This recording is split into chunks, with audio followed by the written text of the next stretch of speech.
untuk mempertahankan tanah air mereka, pertahankan rumah mereka, pertahankan ladang mereka, pertahankan tanah tumpah darah mereka, pertahankan kedaulatan bumi mereka, dan pertahankan harga diri mereka. Tapi peperangan ini berterusan. Orang Eropah yang memang tidak mahu orang Yahudi kerana sebab-sebab tertentu, sebab-sebab agama, sebab-sebab mitos, sebab-sebab politik, dan juga sebab-sebab ekonomi, inginkan sangat penghijrahan beramai-ramai Yahudi ke bumi Palestin untuk mereka hilang daripada masalah Yahudi, terutamanya di United Kingdom. Malah kalau kita lihat di United Kingdom pada penghujung kurun ke-19 sendiri telah diluluskan beberapa undang-undang yang menghalang Yahudi daripada berhijrah ke bumi UK. Dia tak nak. Jadi ke mana orang Yahudi nak pergi, sedangkan mereka menerima tekanan, dicek sendiri menerima tekanan di Poland menerima tekanan. Mereka kata perlulah ada satu tong sampah campak orang Yahudi ni. Maka dipilih Palestin. Habis Palestin ada peribuminya, halau peribumi mereka. Jadi keadaan ini berterusan, peperangan demi peperangan. Kita lihat kampung-kampung dimusnahkan, orang-orang Palestin dihalau.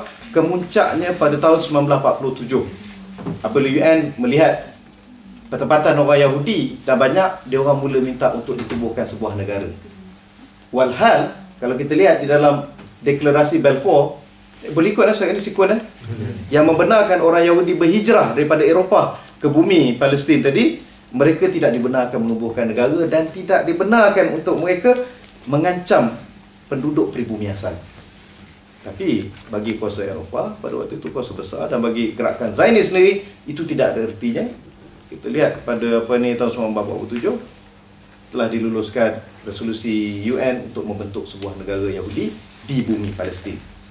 Negara Arab menentang, tapi penentangan-penentangan tersebut tidak dilayan, membawa kepada 14 ataupun 15 Mei 1948 penubuhan sebuah negara haram bernama Israel. Dan penubuhan negara haram ni ditubuhkan dengan darah, ditubuhkan dengan peluru-peluru, dan ditubuhkan di atas pengorbanan rakyat Palestin yang telah mereka korbankan, sama ada dengan dibunuh ataupun dihalau keluar negara. Kan? Sebanyak 600,000 rakyat Palestin dihalau keluar daripada rumah-rumah mereka. Ada yang berhijrah ke selatan Lebanon, ada yang berhijrah ke Jordan, ada yang berhijrah ke Syria. Jadi mereka ni halau keluar.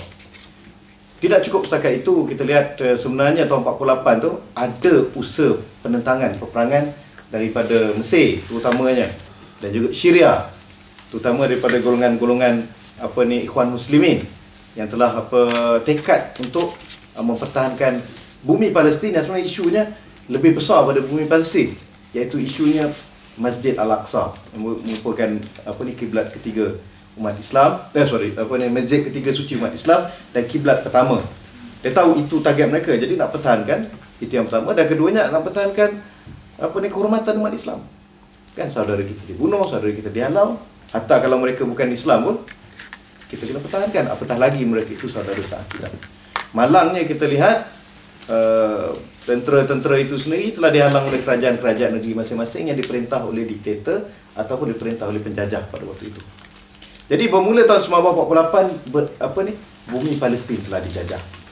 Penentangan demi penentangan, sungguh pun begitu. Gaza asalnya merupakan sebahagian daripada Mesir, tebing barat sebahagian daripada Jordan. Apa yang berlaku tahun 1967, peperangan 6 hari, kuasa-kuasa Arab berperang dengan Israel. Israel yang telah dibantu persenjataannya oleh Amerika dan juga British telah berjaya mengalahkan negara-negara Arab, yang menyebabkan Gaza dan juga tebing barat menjadi sebahagian daripada negara Israel yang lebih besar. Jadi kalau kita katakan apakah status orang Gaza, apakah status orang Palestin, apakah status orang West Bank, mereka itu pelarian di bumi sendiri. Apakah tujuan mereka berperang? Mempertahankan negara sendiri, memperjuangkan kemerdekaan. Apa-apa deklarasi pun berkaitan dengan undang-undang antarabangsa, apa-apa undang-undang pun berkaitan dengan perjuangan kemerdekaan, apa yang dilakukan oleh rakyat Palestin adalah halal. Apa yang dilakukan oleh rakyat Palestin diiktiraf oleh apa-apa undang-undang di dunia ini, di dalam usaha mengembalikan kemerdekaan negaranya. Seperti mana rakyat Palestin berjuang, begitu jugalah kita lihat rakyat Poland pernah berjuang menentang Nazi. Seperti mana rakyat Palestin berjuang, begitu jugalah kita lihat perjuangan rakyat Perancis menentang diktator. Seperti mana rakyat Palestin berjuang, begitu kita lihat perjuangan rakyat Scotland suatu waktu dulu untuk memerdekakan diri mereka daripada penjajahan British. Jadi perjuangan kemerdekaan ini satu perkara yang sebahagian daripada naluri manusia. Kita pendekkan cerita, maksudnya golongan di Gaza ini orang yang memperjuangkan kemerdekaan. Tapi apa yang berlaku?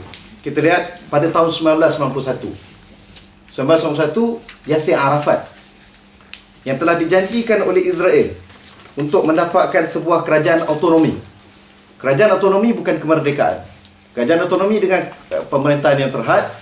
Mereka hanya boleh memiliki pasukan keselamatan polis untuk menjaga orang dia supaya tidak menjajah Israel, tidak melawan Israel. Mereka dibenarkan memiliki stesen TV sendiri untuk menyebarkan propaganda supaya rakyat Palestin melihat Israel sebagai rakan, dan juga lapangan terbang yang digunakan hanya untuk Arafat pergi ke luar negara. Mereka telah dinafikan daripada perkara-perkara asasi yang perlu ada dalam sebuah negara, iaitu sempadan.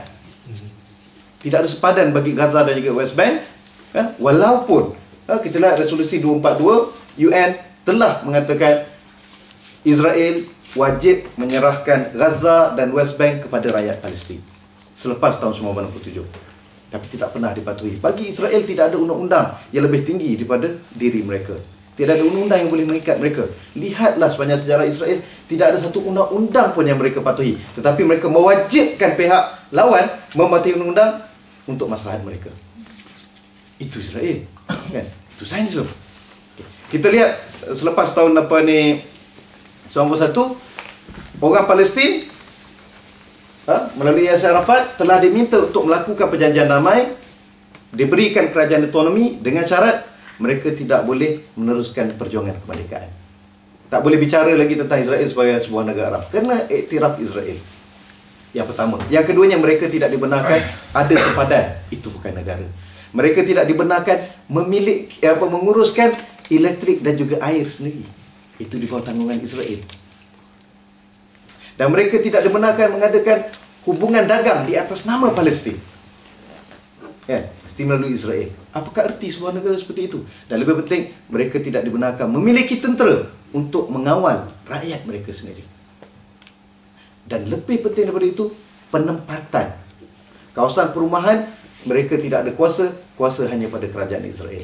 Maka Israel walaupun ada perjanjian damai, mereka tetap membina penempatan orang Yahudi di Gaza dan juga tebing barat.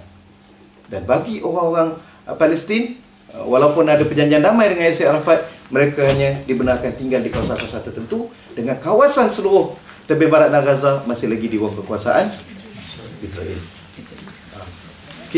Adil tak? Perjanjian damai tak?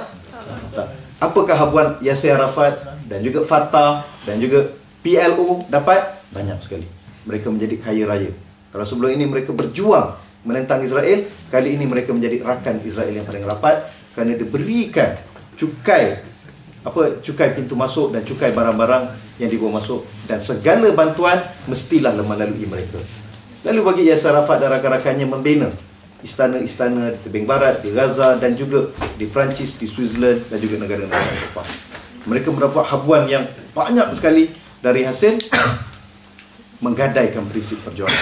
Tahun 93, tahun 93 diperbarui lagi di Oslo perjanjian damai, dengan menekankan lagi beberapa prinsip, antaranya menggadaikan perjuangan Palestin, dan juga beberapa negara Arab telah dipaksa untuk turut serta berdamai dengan Israel, mengiktiraf, mewujudkan hubungan diplomatik dan melupakan perjuangan kemerdekaan rakyat Palestin.